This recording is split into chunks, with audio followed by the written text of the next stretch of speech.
नमस्कार दोस्तों। आज हम आपको रक्षाबंधन की महान कथा सुनाने जा रहे हैं जो स्वयं भगवान श्री कृष्ण ने महाराज युधिष्ठिर को सुनाई थी।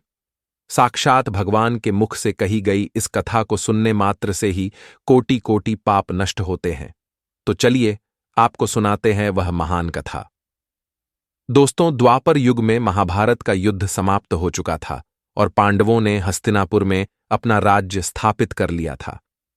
राजा युधिष्ठिर ने धर्म के मार्ग पर चलने की ठानी और सदैव अपने राज्य और प्रजा के कल्याण के लिए तत्पर रहते थे। एक दिन युधिष्ठिर ने भगवान श्री कृष्ण से रक्षाबंधन के पर्व का महत्व और उसकी पौराणिक कथा के बारे में जानने की इच्छा प्रकट की। युधिष्ठिर भगवान श्री कृष्ण के पास आए और बोले, हे माधव, आप त्रिलोक के ज्ञाता हैं। आप हर युग और काल की घटनाओं से परिचित हैं। मैंने सुना है कि श्रावण मास की पूर्णिमा को रक्षाबंधन का पर्व मनाया जाता है, जिसमें बहनें अपने भाई की कलाई पर रक्षा सूत्र बांधती हैं और उनकी लंबी आयु और सुरक्षा की कामना करती हैं। कृपया मुझे इस पर्व के पीछे की कथा सुनाइए ताकि मैं इस पर्व का सही महत्व समझ सकूं। श्री कृष्ण मुस्कुराए और बोले, धर्मराज, तुम्हारा यह प्रश्न अत्यंत महत्वपूर्ण है। रक्षाबंधन का पर्व न केवल भाई बहन के पवित्र रिश्ते का प्रतीक है, बल्कि यह धर्म, वचनबद्धता और भक्तिभाव का भी प्रतिनिधित्व करता है। इस पर्व के पीछे एक प्राचीन कथा है जो त्रेता युग में घटित हुई थी। यह कथा महान दानवीर राजा बलि और देवी लक्ष्मी से संबंधित है। मैं तुम्हें वह कथा सुनाता हूं जिसे सुनकर तुम इस पर्व का असली अर्थ और महत्व समझ सकोगे। युधिष्ठिर कहते हैं, हे केशव, कृपया मुझे वह कथा सुनाइए। मैं इस कथा को सुनने के लिए उत्सुक हूं। श्री कृष्ण ने कथा आरंभ करते हुए कहा, हे युधिष्ठिर, प्राचीन काल की बात है जब देवताओं और दानवों के बीच निरंतर युद्ध होते रहते थे। दानवों ने कई बार स्वर्ग पर आक्रमण किया, लेकिन देवताओं की चतुराई और भगवान विष्णु की कृपा से वे हर बार पराजित हो जाते थे। एक समय की बात है, देवताओं और दानवों के बीच एक संधि हुई और उन्होंने मिलकर समुद्र मंथन का निश्चय किया। समुद्र मंथन का आयोजन एक विशाल पर्व था, जिसमें देवता और दानव दोनों ने मिलकर मंदराचल पर्वत को मथानी और नागराज वासुकी को रस्सी के रूप में प्रयोग किया। समुद्र मंथन से अनेक प्रकार के रत्न, औषधियां और अमृत निकला।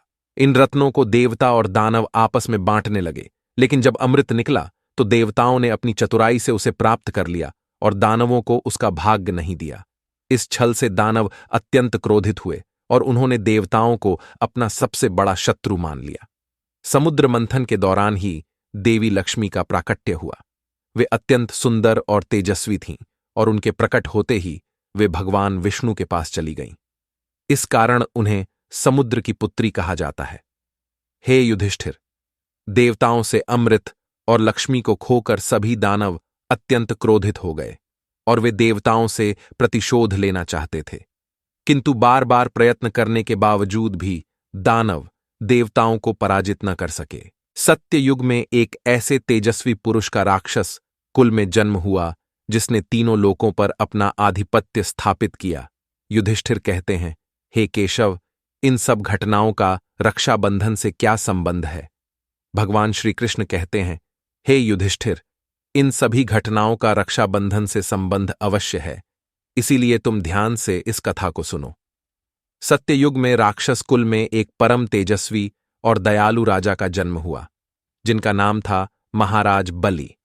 वे दानव कुल में जन्म लेने के बावजूद अत्यंत धर्मप्रिय, दानवीर और ज्ञानी थे। उनके अंदर दानवों के जैसे कोई भी बुरे लक्षण नहीं थे। वे महादेव के परम भक्त थे और सदैव सृष्टि के कल्याण के लिए कार्य करते थे। महाराज बलि भक्त प्रहलाद के पौत्र थे। भक्त प्रहलाद स्वयं राक्षस राजा हिरण्यकशिपु के पुत्र थे, लेकिन वे भगवान विष्णु के परम भक्त थे। प्रहलाद के संस्कार महाराज बलि में भी समाहित थे। वे अपने पूर्वजों की तरह ही धर्म और दान के मार्ग पर चलते थे।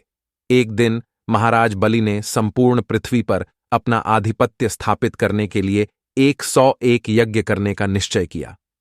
इस यज्ञ के पूर्ण होते ही वे स्वर्ग और पृथ्वी के अधिपति बन गए।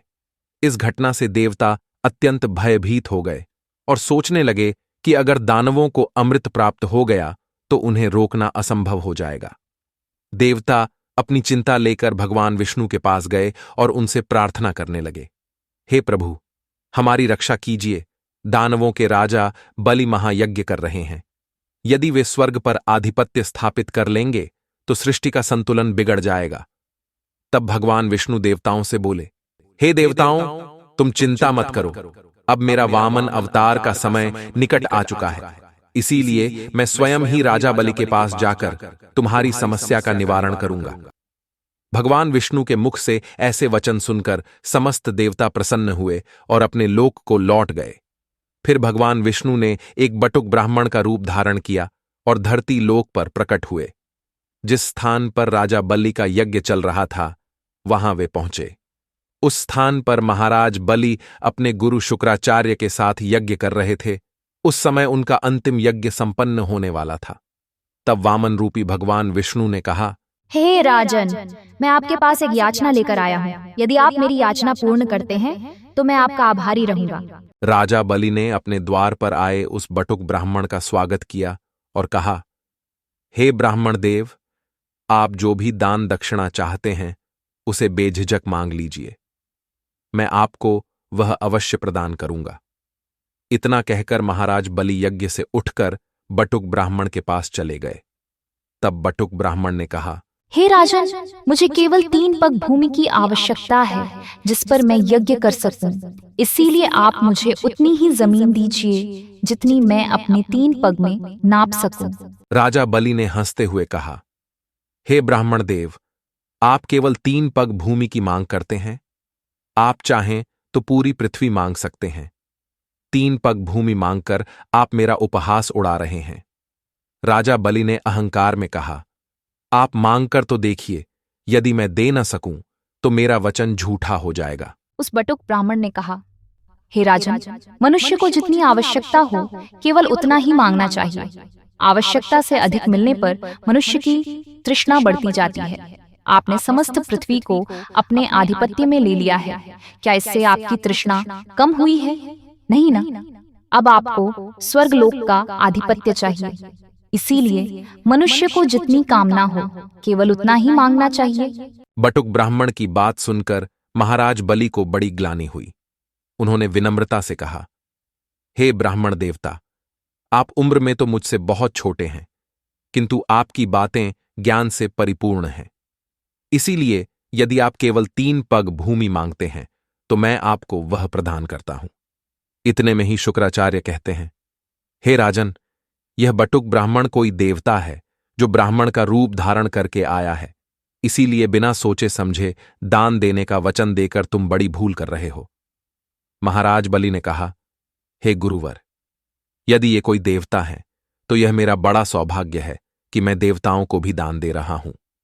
मेरे द्वार पर आया हुआ याचक खाली हाथ चला जाए, ये मुझे कदापि स्वीकार नहीं है। इसीलिए मैं इस ब्राह्मण को दान अवश्य करूंगा। महाराज बलि की बात सुनकर शुक्राचार्य क्रोधित हो गए और उस स्थान से चले गए। महाराज बलि ने बटुक ब्राह्मण से कहा, हे ब्राह्मण देवता, आपकी याचना के अनुसार मैं आपको 3 पग भूमि देने का वचन देता हूं। जैसे ही राजा बलि ने यह वचन दिया, बटुक ब्राह्मण ने अपना असली रूप प्रकट किया। भगवान विष्णु वामन अवतार में प्रकट हुए और उनका आकार इतना विशाल हो गया कि उन्होंने एक ही पग में स्वर्ग नाप लिया, दूसरे पग में संपूर्ण पृथ्वी को नाप लिया, और तीसरे पग के लिए जब कोई स्थान नहीं बचा, तब वामन भगवान ने राजा बलि से कहा, हे राजन, अब मेरे तीसरे पग के लिए कोई स्थान नहीं बचा, इसीलिए आपका वचन तो झूठा हुआ। राजा बलि समझ गए कि यह कोई साधारण ब्राह्मण नहीं बल्कि साक्षात भगवान विष्णु ही हैं।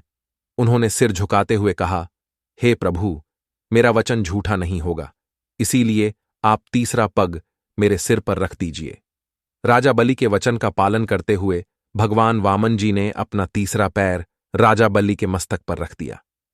राजा बलि के इस त्याग और दानवीरता से भगवान विष्णु अत्यंत प्रसन्न हुए और उन्होंने अपना असली रूप प्रकट किया। उन्होंने वामन अवतार का रूप छोड़कर चतुर्भुज रूप धारण किया।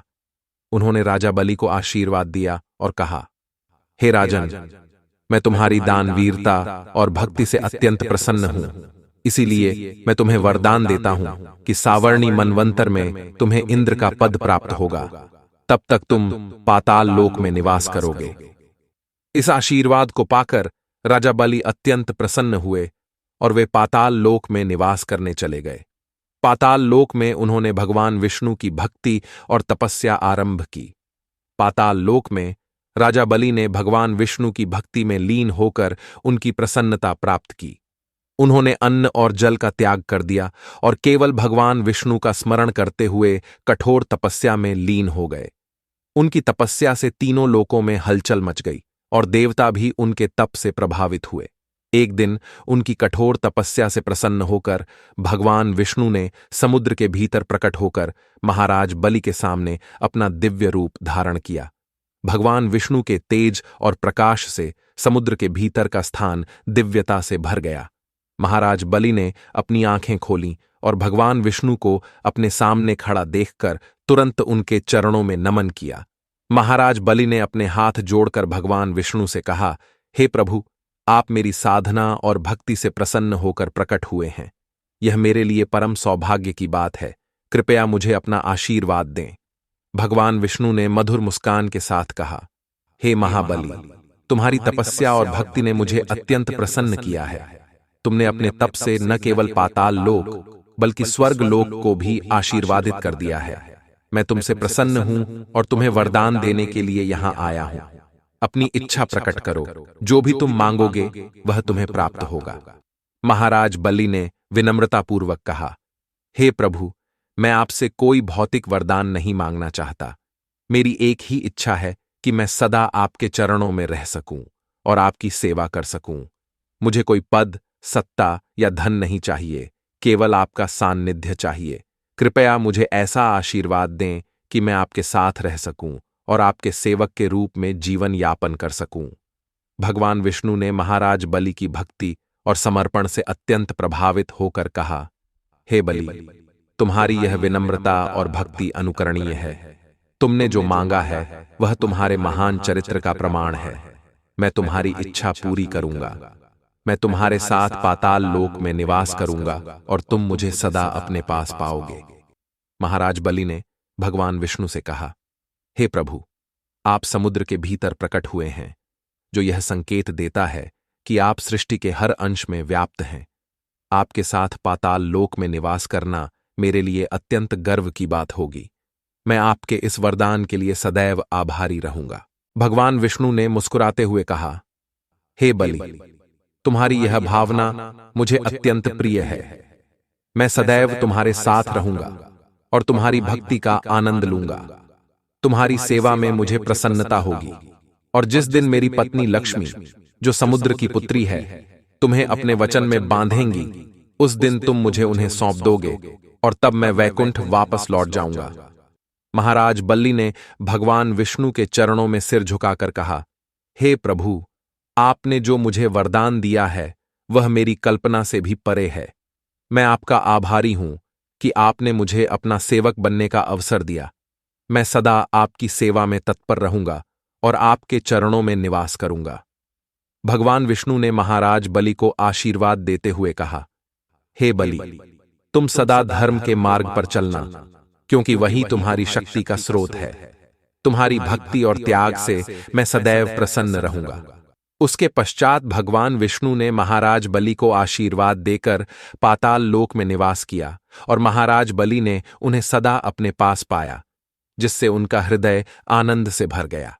इधर देवी लक्ष्मी भगवान विष्णु की अनुपस्थिति में चिंतित हो गईं। तब देवी लक्ष्मी वैकुंठ के द्वारपालों के पास चली गईं। देवी लक्ष्मी को देखकर द्वारपालों ने उन्हें नमस्कार किया। देवी लक्ष्मी ने उनसे पूछा, हे पार्षदों, भगवान विष्णु कहाँ पर चले गए हैं? तुम सब पता करके आओ। वे पार्षद बोले, हे माता, प्रभु तो सुतल लोक में महाराज बलि के यहां पर निवास कर रहे हैं। उन्होंने महाराज बलि को यह वरदान दिया है कि वे अब सुतल लोक में उनके साथ निवास करेंगे। ये सुनकर देवी लक्ष्मी अत्यंत दुखी हो गईं और उन्होंने इस समस्या से मुक्ति पाने के लिए देवादिदेव महादेव के पास जाने का निश्चय किया। फिर माता लक्ष्मी भगवान शिव के निवास स्थान कैलाश पर पहुंचीं, जहां महादेव और देवी पार्वती बैठे हुए थे। तब वहां जाकर देवी लक्ष्मी ने महादेव को प्रणाम किया। भगवान शिव ने मुस्कुराते हुए कहा, हे देवी लक्ष्मी, आप स्वयं शक्ति और संपत्ति की देवी हैं, फिर भी आप इस समय दुखी क्यों हैं?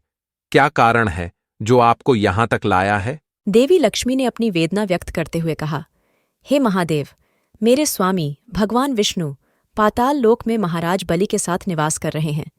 उनके वियोग में मेरा हृदय व्याकुल हो गया है।